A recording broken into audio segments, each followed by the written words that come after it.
करवीर पोलिसांची धडक कारवाई 63,840 रुपयांची गोवा बनावटीची विदेशी दारू जप्त, दोघांवर गुन्हा।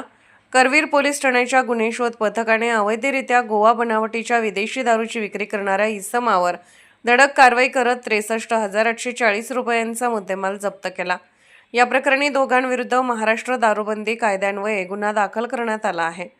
पोलीस अधीक्षक यांनी जिल्ह्यातील अवैध व्यवसायावर कठोर कारवाई करण्याच्या दिलेल्या सूचनेनुसार करवीर पोलीस ठाण्याचे पोलीस निरीक्षक रवींद्र कळमकर यांना मांढरे तालुका करवीर येथे सर्जेराव सखाराम जगताप वय 40 हा बेकायदेशीररित्या गोवा बनावटीची विदेशी दारू विक्री करत असल्याची माहिती मिळाली होती।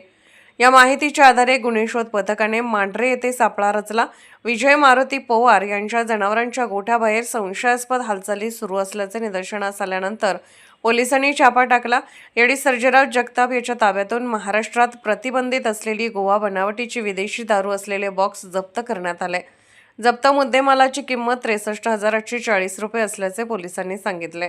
चौकशीत विजय मारुती पवार व 39 राहणार माळवाडी मांढरे यांच्या साथीने अवैध दारू विक्री सुरू असल्याची कबुली मिळाल्याने दोघांनाही ताब्यात घेऊन महाराष्ट्र दारूबंदी कायद्यान्वये गुन्हा दाखल करण्यात आला। या प्रकरणाचा पुढील तपास पोलीस हेड कॉन्स्टेबल विजय तळसकर करीत आहेत।